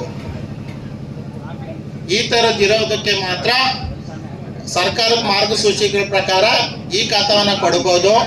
ಆ ಒಂದು 6 ತಿಂಗಳು ಕಾಲಾವಕಾಶ ಆದ್ಮೇಲೆ ಬರುವಂತ ಅರ್ಜಿಗಳನ್ನ ಯಾವುದೇ ಕಾರಣಕ್ಕೂ ಪರಿಗಣಿಸೋದಿರಬಾರ್ದು ಅಂತೇಳಿ ಆರ್ಡರ್ ಬರುವಂತದ್ದಿದೆ. ಅದಾದ ನಂತರ ಅವುಗಳನ್ನ ಮಾಡ್ಕೊಳಕ್ ಆಗೋದಿಲ್ಲ. ಆದ್ಮೇಲೆ ಎಲ್ಲವೂ ಕಾನೂನಾತ್ಮಕವಾಗಿ ಇರ್ಬೇಕಾಗುವಂತ ಆಸ್ತಿಗಳಾಗ್ಬೇಕಾಗಿ ಬರುತ್ತೆ. ಅಂದ್ರೆ ಕನ್ವರ್ಷನ್ ಮಾಡಿಸ್ಬೇಕು, ಪ್ಲಾನಿಂಗ್ ಅಥಾರಿಟಿಗೆ ಪ್ಲಾನ್ ಅಪ್ರೂವ್ ಮಾಡಿಸ್ಕೊ ಬರ್ಬೇಕು. ಈಗ ಸುಪ್ರೀಂ ಕೋರ್ಟ್ ನ ಆರ್ಡರ್ ಹೋದ್ ಸತಿ ಇದು ಏನಾದ್ರು ಸರ್ಕಾರಿ ಭೂಮಿನಲ್ಲಿ ಮನೆ ಇದ್ರೆ ಈಗ ಬರೋ ಹೊಸ ಅವಕಾಶದಲ್ಲಿ ಹಕ್ಕುಪತ್ರ ಇಲ್ಲದೆ ಇರುವಂತ ಜಾಗ ಅಂತೇಳಿ ಒಂದು ಅವಕಾಶ ಕೊಡ್ತೀವಿ ಅಂತೇಳಿ ಹೇಳಿದ್ದಾರೆ. ಆ ಅವಕಾಶದ ಅಡಿನಲ್ಲಿ ಅವರು ಈ ಖಾತ ಮಾಡಿಸ್ಕೋಬೇಕಾಗಿ ಬರುತ್ತೆ. ಆದ್ರೆ ಈ ಖಾತಾನ ಇನ್ನೊಬ್ರಿಗೆ ಮಾರಂಗಿಲ್ಲ, ಬಳಸ್ಕೋಬಹುದು. ನಾನು ಆಸ್ತಿಯನ್ನ ಕರೆಂಟ್ಗೆ ಈ ಖಾತ ಕೊಟ್ರೆ ಆಗತ್ತೆ, ಆದ್ರೆ ಇನ್ನೊಬ್ರಿಗೆ ಮಾರೋದಿಕ್ ಆಗೋದಿಲ್ಲ. ಬರಬಾರ್ದು. ಹೌದು ಸರ್. KV ಅವ್ರು ಬಂದಿರೋ ಚೆನ್ನಾಗಿ ಸರ್. KV ಅವ್ರದ್ದೇ ಬಹಳ ಹಿಂಸೆ ಸರ್ ತಾಲೂಕಿನಲ್ಲಿ ರಾತ್ರಿ. ನಮಸ್ಕಾರ. ಹಾಗೂ ಈ ವೇದಿಕೆ ಮುಂಭಾಗದಲ್ಲಿ ಕೂತಿರುವಂಥ ನನ್ನ ಅಣ್ಣ ತಮ್ಮಂದಿರಿಗೂ ನಮಸ್ಕಾರ. ಆದರೆ ಈ ವೇದಿಕೆಯಲ್ಲಿ ಕೇಳ್ಕೊಳ್ಳೋದೇನೆಂದರೆ, ಎಲ್ಲ ಡಿಪಾರ್ಟ್ಮೆಂಟ್ನವರು ಬಂದಿದ್ರು, ಮಾತಾಡಿದ್ರು, ಆದರೆ KEB ಅವರು ಬಂದಿಲ್ಲ. KEB ಅವ್ರದ್ದೇ ದೊಡ್ಡ ಪ್ರಾಬ್ಲಮ್ ಇದೆ. ರಾತ್ರಿ 12 ಗಂಟೆಗೆ ಕರೆಂಟ್ ಕೊಡ್ತಾರೆ, 5 ಗಂಟೆಗೆ ಕಟ್ ಮಾಡ್ತಾರೆ. ರಾತ್ರಿ 12 ಗಂಟೆಯಲ್ಲಿ ಕಾಡಿನಲ್ಲಿರೋ ತೋಟದಲ್ಲಿ ಹೋಗಿ ಹೆಂಗೆ ನೀರು ಬೀಳೋಕ್ಕಾಗುತ್ತೆ? ನೀರು ಹಾರ್ಸೋಕ್ಕಾಗುತ್ತಾ? ಯೋಚನೆ ಮಾಡಿರಿ. ಇದನ್ನ ತಾವು ಪಂಚಾಯತಿ ಅವರು ಗಮನಕ್ಕೆ ತಂದು ಅವ್ರಿಗೆ KEB ಅವ್ರಿಗೆ ಏನು ಇದು ಮಾಡಬೇಕು ಅದು ಮಾಡಿಬಿಟ್ಟು ಹಗಲಿನಲ್ಲಿ ಬೆಳಿಗ್ಗೆ 7 ಗಂಟೆಯಿಂದ ಸಾಯಂಕಾಲ 4 ಗಂಟೆವರೆಗೂ ಕೊಡ್ಲಿ ಸಾಕು. ರೈತರಿಗೆ ಪಂಪ್ ಸೆಟ್ ರೈತರಿಗೆ ಕರೆಂಟ್ ಬಿಡು, ಏನೋ ಇರುತ್ತೆ ಬರುತ್ತೆ ಹೋಗುತ್ತೆ, ಅದು ಪರವಾಗಿಲ್ಲ. ರೈತರು ಬಹಳ ಹಿಂಸೆ. ನಾನು ರಾತ್ರಿ 1 ಗಂಟೆ ಹೋಗಿ ಮಲ್ಲಿಗೆ ನೀರು ಬಿಟ್ಟಿದ್ದೀನಿ. ಇನ್ನು ಸುಮ್ಮನೆ ಈ ಥರ ಇದೆ ತೊಂದರೆ. ಅಕಸ್ಮಾತ್ ರಾತ್ರಿ ಹೊತ್ತು ಆ ಕತ್ತಲ್ಲಿ ಅವೋ ಇದೋ ಏನೋ ಚೇಳೋ ಕರೆದ್ರೆ ಏನಾಗುತ್ತೆ ಮನುಷ್ಯನಿಗೆ, ಅದನ್ನ KEB ಅವ್ರಿಗೂ ಮಂದಟ್ಟು ಮಾಡಿ ಸಾಕು. ಆಮೇಲೆ ನಾನು ಅರೇನೂರು, ನನ್ನ ಹೆಸರು ಮುನಿಯಪ್ಪ ಅಂತೇಳಿ, ನಾನು ವಿಧಾನಸೌಧದಲ್ಲಿ ರಿಟೈರ್ಡ್ ಆಗಿರೋನು. ಈಗ ಆಲ್ರೆಡಿ ನಾನು 2-3 ವರ್ಷದಿಂದ ನಮ್ಮ ತುಳಸಿನಾಥ್ ಅವರು ಬಂದವರಿಂದ ನಾನು ನೋಡಿದ್ದೀನಿ. ನಮ್ಮೂರಿಗೆ ನಾನು ಸರ್ಕಾರಿ ಜಾಗಗಳಲ್ಲಿ ಉಳಿಸೋದಕ್ಕೆ ಇದು ಮಾಡೋದಕ್ಕೆ ನಾನು ಅರ್ಜಿ ಕೊಟ್ಟಾಗ ಪಾಪ ಭಾಳ ಸಹಕಾರ ಕೊಟ್ಟು, ಅಧ್ಯಕ್ಷರಾಗಲಿ ಉಪಾಧ್ಯಕ್ಷರಾಗಲಿ ಸ್ಟಾಫ್ ನಮ್ಮ ಮೆಂಬರ್ಗಳಾಗಲಿ ಆಮೇಲೆ ನಮ್ಮ ಐನೂರಾಗಲಿ ಎಲ್ಲ ಸಹಕಾರ ಕೊಟ್ಟು ನನಗೆ ಸರ್ವೆ ಮಾಡಿಸಿ ನನ್ನ ಜಾಗನ ಉಳಿಸ್ಕೊಟ್ಟಿದ್ದಾರೆ. ನಮ್ಮೂರು ಉಳಿಸ್ಕೊಟ್ಟಿದ್ದಾರೆ. ನಾವು ಉಳಿಸ್ಕೊಟ್ಟಿದ್ರೆ ಈಗ ಆ ಜಾಗನ ಉಳಿಸಿ ಇದು ಮಾಡಿದ್ರೆ ಬಿಟ್ಟರೆ ತಿರುಗಿ ಮತ್ತೆ ಅವ್ರು ಇದು ಮಾಡಿಕೊಡ್ತಾರೆ. ಅದನ್ನ ದಯವಿಟ್ಟು ತಾವು ಪಂಚಾಯತಿ ಮುಖಾಂತರ ಒಂದು ಕಾಂಪೌಂಡ್ ನಿರ್ಮಿಸಿಕೊಡ್ಬೇಕಂತ ಒಂದು ಅರ್ಜಿ ಕೊಡ್ತಾ ಇದ್ದೀವಿ. ತಾವು ಸ್ವೀಕರಿಸಬೇಕಾಗಿ ಆಯ್ತು. ಈ ಅರ್ಜಿಯನ್ನ ಸಾಮಾನ್ಯ ಸಭೆಯಲ್ಲಿ ಇಟ್ಟು ಅದನ್ನ ಇದು ಮಾಡ್ಕೊಡ್ಬೇಕು. ದಯವಿಟ್ಟು ಮಾಡ್ಕೊಡ್ಬೇಕು. ಅದು ನನ್ನ ಮನೆ ಜಾಗ ನಾನು ಮಾಡ್ಕೊಡಿಲ್ಲ, ನನ್ನ ಮನೆ ಜಾಗ ನಾನು ಮಾಡ್ಕೊಟ್ಟಿಲ್ಲ. ಊರ ಅನುಕೂಲಕ್ಕೆ ನಾನು ಮಾಡಿದ್ದೀನಿ. ಆಲ್ರೆಡಿ 1 ಎಕರೆ ಜಾಗ ಬರುತ್ತೆ. ಅದೆಲ್ಲ ನಾನು ಒಂದು ಬಸ್ ಸ್ಟಾಪ್, ಒಂದು ಹಾಸ್ಪಿಟ್ಲು, ಒಂದು ಸಮುದಾಯ ಭವನ ಮಾಡ್ಬೇಕಂತ ತೀರ್ಮಾನ ಮಾಡಿದ್ದೀನಿ. ನಾನು ಶಾಸಕರ ಹತ್ರ ಎಲ್ಲ ಮಾತಾಡಿದ್ದೀನಿ. ಎಲ್ಲ ಅನುಕೂಲ ಆದಾಗ ನಾನು ಮಾಡ್ಕೊಡ್ತೀನಿ ಅಂತ ಹೇಳಿದೆ. ಹಿಂದೆ ಒಂದ್ಸಲಿ ರೆಸಲ್ಯೂಷನ್ಸ್ ಆಗಿದೆ, ಅದೇ ತರ ಅದನ್ನ ಇದು ಮಾಡ್ತೀನಿ. ಬಿದಿರುಗುಪ್ಪೆ ನಾನು ಪೊಲೀಸ್ ಡಿಪಾರ್ಟ್ಮೆಂಟ್ ಅಲ್ಲಿ ಒಂದು ಮನವಿ ಮಾಡ್ತಾ ಇದ್ದೀನಿ. ಇತ್ತೀಚೆಗೆ ತೋಟಗಳಲ್ಲಿ ಕಳ್ತನ ತುಂಬಾ ಆಗ್ತಾ ಇದೆ. ಯಾರು ತಗೋತಾರ ಅಂತ ಗೊತ್ತಿಲ್ಲ. ನಮ್ದೇ ತೋಟದಲ್ಲಿ ಮೊನ್ನೆ 400 ಮೀಟ್ರು ಕೇಬಲ್ ತೆಗೆದುಕೊಂಡು ಹೋಗಿದ್ದಾರೆ. ಅದ್ರ ವ್ಯಾಲ್ಯೂ 1 ಲಕ್ಷ ರೂಪಾಯಿ ಆಗುತ್ತೆ. ರೈತರು ಬೆಳೆಗಳಲ್ಲಿ ಏನೂ ಆಗ್ತಾ ಇಲ್ಲ. ಈಗ ರೈತರಿಗೆ ಈ ತರ ತೊಂದರೆಗಳು ಕೊಟ್ರೆ ಬಹಳ ಅನಾನುಕೂಲವಾಗ್ತದೆ. ದಯವಿಟ್ಟು ಇನ್ಸ್ಪೆಕ್ಟರ್ ಸಾಹೇಬ್ರಿಗೆ ಹೇಳಿ ನಮ್ಮ ತೋಟಗಳ ಕಡೆ ಒಂದು ವಿಸಿಟ್ ಬರಬೇಕಾಗಿ ಪೊಲೀಸ್ ಇಲಾಖೆಯಲ್ಲಿ ನಾನು ಕಳಕಳಿ ಮನವಿ ಮಾಡ್ಕೊತಾ ಇದ್ದೀನಿ. ಇಲಾಖಾ ಅಧಿಕಾರಿಗಳಿಗೂ ಹಾಗೂ ಆಶಾ ಕಾರ್ಯಕರ್ತರು, ಅಂಗನವಾಡಿ ಕಾರ್ಯಕರ್ತರು ಮತ್ತು ಆರೋಗ್ಯ ಇಲಾಖೆಯಿಂದ ಎಲ್ಲರಿಗೂ ನನ್ನ ನಮಸ್ಕಾರಗಳು. ಈ ದಿನ ನಮ್ಮ ಗ್ರಾಮ ಸಭೆ ಉದ್ದೇಶವೇನೆಂದ್ರೆ, ಸರ್ಕಾರದಿಂದ ಬಂದಿರುವಂತಹ ಯೋಜನೆಗಳನ್ನು ಜನರಿಗೆ ತಿಳಿಸೋ ಬಗ್ಗೆ ಗ್ರಾಮ ಸಭೆ ನಡೆಸ್ತಾ ಇದ್ವಿ. ಈಗ ಇದರಿಂದ ಯೋಜನೆಗಳನ್ನ ಬಳಸ್ಕೊಂಡು ಅನುಕೂಲ ಮಾಡ್ಕೊಬೇಕು. ಮತ್ತೆ ಇದನ್ನ ನೀವು ಸಾರ್ವಜನಿಕರು ಕೊಟ್ಟಿರ್ತಕ್ಕಂತಹ ಅರ್ಜಿಗಳನ್ನು ನಾವು ಕೂಲಂಕುಷವಾಗಿ ಪರಿಶೀಲಿಸಿ ಅವರಿಗೆ ಕಾರ್ಯ ಕೈಗೊಳ್ಳುವಂತೆ ಪ್ರಯತ್ನ ಮಾಡ್ತೀವಿ ಮಾಡೋದಕ್ಕೆ. ಈ ಮಾತನ್ನ ಹೇಳಿ ನಾನು ಧನ್ಯವಾದ ತಿಳಿಸ್ತಾ ಇದ್ದೀನಿ.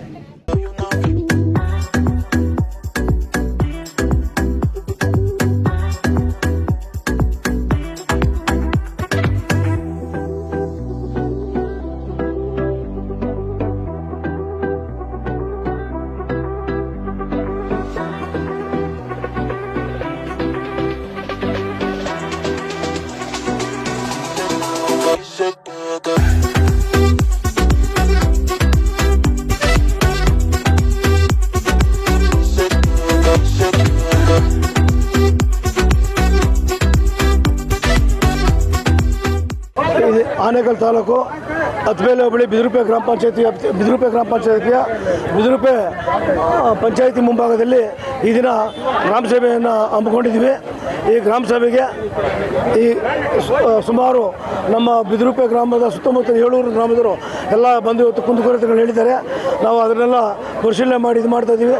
ಮತ್ತು ನಾವು ನಮ್ಮ ಅವಧಿಯಲ್ಲಿ ಸರ್ಕಾರದ ಜಾಗಗಳು ಬಿದಿರುಪೆಯಲ್ಲಿ ಕಸ ವಿಲೇವಾರಿ ಘಟಕ 1 ಎಕರೆ, ಇಂಡ್ಲಿಬೇಲೆಯಲ್ಲಿ 24 ಗುಂಟೆ ಮತ್ತು ಜಿಗಳ ಗ್ರಾಮದಲ್ಲಿ 50 ಅಡಿಗೆ 100 ಅಡಿ ಜಾಗ ಮತ್ತು ಅರೇಂದ್ರ ಗ್ರಾಮದಲ್ಲಿ 24 ಗುಂಟೆ ಜಮೀನುಗಳನ್ನು ನನ್ನ ಅವಧಿಯಲ್ಲಿ ಪಂಚಾಯತ್ ಹೆಸರಿಗೆ ಸರ್ಕಾರ ಜಿಲ್ಲಾಧಿಕಾರಿಗಳ ಆದೇಶ ಮಾಡಿ ಪಂಚಾಯತ್ ಹೆಸರಿಗೆ ಇವತ್ತು ಎಲ್ಲ ಪಂಚಾಯತ್ ಹೆಸರಿಗೇ ಪಾಣಿ ಬರ್ತಾಯಿದೆ. ಅದೇ ರೀತಿಯಾಗಿ ಅನುಪಮ ಅಧ್ಯಕ್ಷರಾದ ಮೇಲೆ ನಮ್ಮ ಪಂಚಾಯತಿಯಲ್ಲಿ ಅಭಿವೃದ್ಧಿ ಕೆಲಸಗಳಾಗ್ತದೆ. ಇವಾಗ ಕಸ ವಿಲೇವಾರಿ ಘಟಕ ಇನ್ನು ಅರ್ಜೆಂಟಾಗಿ ಅದನ್ನು ಉದ್ಘಾಟನೆ ಮಾಡ್ತಾಯಿದ್ದೀವಿ. ಎಲ್ಲ ನಮ್ಮ 25 ಜನ ಸದಸ್ಯರುಗಳು ಸೇರಿ ಪಂಚಾಯತಿನ ಅಭಿವೃದ್ಧಿ ಪಡಿಸ್ತಾ ಇದ್ದೀವಿ ಅಂತ ಹೇಳ್ತಾ ನಾನು 2 ಮಾತನ್ನು ಮುಗಿಸ್ತಾ ಇದ್ದೀನಿ. ಇವತ್ತು ನಮ್ಮ ಬಿದರಗುಪ್ಪೆ ಗ್ರಾಮ ಪಂಚಾಯತಿ ಆವರಣದಲ್ಲಿ ಗ್ರಾಮ ಸಭೆಯನ್ನು ಆಯೋಜಿಸ್ಕೊಂಡಿದ್ವಿ.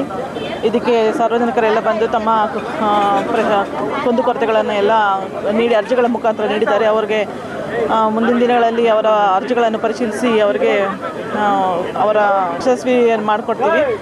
ಮತ್ತು ಈ ದಿನ ಎಲ್ಲ ಗ್ರಾಮಸ್ಥರು ಬಂದು ಸೇರಿ ಗ್ರಾಮ ಸಭೆಯನ್ನು ತುಂಬ ಯಶಸ್ವಿಯಾಗಿ ನಡೆಸಿಕೊಟ್ಟಿದ್ದಾರೆ. ನಮ್ಮ ಸದಸ್ಯರು ಎಲ್ಲ ಸೇರಿ ಚೆನ್ನಾಗಿ ಗ್ರಾಮ ಸಭೆ ನಡೀತು. ಅದಕ್ಕೆ ತುಂಬ ಖುಷಿ ಆಯಿತು. ಇದಕ್ಕೆ ಅವ್ರಿಗೆಲ್ಲರಿಗೂ ಒಂದು ಧನ್ಯವಾದಗಳನ್ನು ತಿಳಿಸ್ಕೊಡ್ತೀನಿ. ಪಂಚಾಯತಿ ಎಲ್ಲ ನಾಗರಿಕ ಬಂಧುವರಿಗೆ ಮತ್ತು ಅಧ್ಯಕ್ಷರು ಮತ್ತು ಉಪಾಧ್ಯಕ್ಷರುಗಳಿಗೆ ಎಲ್ಲರೂ ವಂದನೆ ತಲುಪಿಸ್ತೀನಿ. ಮತ್ತು ನಮ್ಮ ಬಿದರಗುಪ್ಪೆ ಪಂಚಾಯತಿ ಇವತ್ತಾಗಿರೋಂಥ ಗ್ರಾಮ ಸಭೆಯಲ್ಲಿ ಎಲ್ಲ ಕುಂಟುಕೊರತೆಗಳೆಲ್ಲನೂ ಎಲ್ಲ ಸಾರ್ವಜನಿಕರ ಅರ್ಜಿ ಕೊಟ್ಟು ಅದನ್ನೆಲ್ಲ ನಾವು ನಿರ್ಣಯ ಮಾಡಿದ್ದೀರಿ. ಎಲ್ಲ ಇಡೀ ಗ್ರಾಮದಲ್ಲಿ ಎಲ್ಲ ಕಡೆಯೂ ಕಾಮಗಾರಿಗಳೆಲ್ಲ ಮಾಡಿ ಅಭಿವೃದ್ಧಿ ಮಾಡಿದ್ದೀರಿ. ಬಟ್ ನೆಕ್ಸ್ಟು ಅದೇ ರೀತಿ ಮಾಡ್ಕೊಂಡು ಹೋಗ್ತೀರಿ. ಫಸ್ಟ್ ಎಲ್ಲನೂ ಅಭಿನಂದನೆಗಳು. 25-26ನೇ ಸಾಲಿನ ಮೊದಲನೇ ಸುತ್ತಿನ ಗ್ರಾಮ ಸಭೆ ಈ ದಿನ ನಮ್ಮ ಅಧ್ಯಕ್ಷರ ಅಧ್ಯಕ್ಷತೆಯಲ್ಲಿ ತುಂಬ ಚೆನ್ನಾಗಿ ನಡೆದಿದೆ. ಸುಮಾರು ಎಲ್ಲ ಇಲಾಖೆಯ ಅಧಿಕಾರಿಗಳು ಬಂದು ಆ ಇಲಾಖೆಯಲ್ಲಿ ಏನೇನು ದೊರೀತದೆ ಅಂತ ನಮ್ಮ ಗ್ರಾಮ ಪಂಚಾಯತಿಯ ಎಲ್ಲ ಸಾರ್ವಜನಿಕರು ತಿಳಿಸ್ಕೊಟ್ಟಿದ್ದಾರೆ. ಇನ್ನೂ ಸುಮಾರು ಇಲಾಖೆ ಬರಬೇಕಾಯಿತು, ಗೊತ್ತಿಲ್ಲ. ಪ್ರತಿ ಇಲಾಖೆಗೂ ಪಂಚಾಯತಿನಿಂದ ಅರ್ಜಿ ಕೊಟ್ಟಿರ್ತಾರೆ, ಬರಲಿಲ್ಲ. ಬಂದಿರೋರಿಗೆ ಹಾಗೂ ಪಂಚಾಯತಿನಿಂದ ಆಗೋ ರೀತಿ ಎಲ್ಲ ಒಳ್ಳೆ ಕೆಲಸಗಳು ಮಾಡಿಕೊಡ್ತೀನಿ. ಅದೇ ರೀತಿ ಈ ವರ್ಷ ಮಕ್ಕಳಿಗೆ SLC ಪಾಸ್ ಆದಂಥ ಮಕ್ಕಳಿಗೆ 5,000 ಸಹಾಯಧನ ಕೊಡ್ತಾ ಇದ್ದೀವಿ. ಮುಂದಿನ ರೀತಿಯಲ್ಲಿ ಇದೇ ಸಹ ಒಳ್ಳೆ ಕೆಲಸಗಳು ಮಾಡ್ಕೊಂಡು ಹೋಗ್ತೀವಿ. ದಿನ ನಮ್ಮ ಬಿದರಗುಪ್ಪೆ ಗ್ರಾಮ ಪಂಚಾಯತಿನಲ್ಲಿ ಗ್ರಾಮ ಸಭೆಯನ್ನು ಹಮ್ಮಿಕೊಂಡಿದ್ವಿ. ಈ ಗ್ರಾಮ ಸಭೆಗೆ ಎಲ್ಲ ಅಧಿಕಾರಿಗಳು ಮತ್ತು ನಮ್ಮ ಗ್ರಾಮ ಪಂಚಾಯತಿ ಸದಸ್ಯರು, ಅಧ್ಯಕ್ಷರು, ಉಪಾಧ್ಯಕ್ಷರು ಎಲ್ಲ ಬಂದು ನಮ್ಮ ಈ ಗ್ರಾಮ ಸಭೆಯನ್ನು ತುಂಬ ಇದರಿಂದ ಮಾಡಿಕೊಟ್ಟಿದ್ದಾರೆ. ಈ ಗ್ರಾಮ ಸಭೆ ಉದ್ದೇಶ ಏನಂದರೆ ಈ ಮಕ್ಕಳಿಗೆ ಮತ್ತು ಈ ನಮ್ಮ ಪಂಚಾಯತಿ ವ್ಯಾಪ್ತಿನಲ್ಲಿರುವಂಥ ಈ ಖಾತೆಗಳನ್ನ ಉಚಿತವಾಗಿ ನಾವು ಮಾಡಿಕೊಡ್ತಾ ಇದ್ದೀವಿ. ಅದನ್ನು ಉಪಯೋಗ ಮಾಡ್ಕೋಬೇಕು ಎಲ್ಲ ಗ್ರಾಮಸ್ಥರು. ಈ ಗ್ರಾಮ ಪಂಚಾಯತಿ ಉದ್ದೇಶನೇ ಈ ಸರಿ ಲಾಸ್ಟ್ ಇದೆ, ಏನು 2025ಕ್ಕೆ ನಮ್ಮ ಗ್ರಾಮ ಪಂಚಾಯತಿ ಮುಕ್ತಾಯ 26ಕ್ಕೆ ಮುಕ್ತಾಯ ಆಗುತ್ತೆ. ಆದ್ದರಿಂದ ಎಲ್ಲ ಗ್ರಾಮಸ್ಥರಿಗೂ ಏನು ಹೇಳೋದಂದರೆ, ನಾವು ಉಚಿತವಾಗಿ ಖಾತೆಗಳನ್ನ ಮಾಡಿಕೊಡ್ತಾ ಇದ್ದೀವಿ. ನೀವು ಬಂದು ಅದನ್ನು ಉಪಯೋಗ ಮಾಡ್ಕೊಳ್ಳಿ. ಮತ್ತು ನಮ್ಮ ಪಂಚಾಯತಿ ವ್ಯಾಪ್ತಿನಲ್ಲಿರುವಂಥ ಎಲ್ಲ ಕಾಮಗಾರಿಗಳನ್ನು ಈ ಸರಿ ಪೂರ್ಣಗೊಳಿಸಬೇಕು ಅಂತ ನಾವು ಅಧ್ಯಕ್ಷರನ್ನ ಮನವಿ ಮಾಡ್ತಾ ಇದ್ದೀವಿ.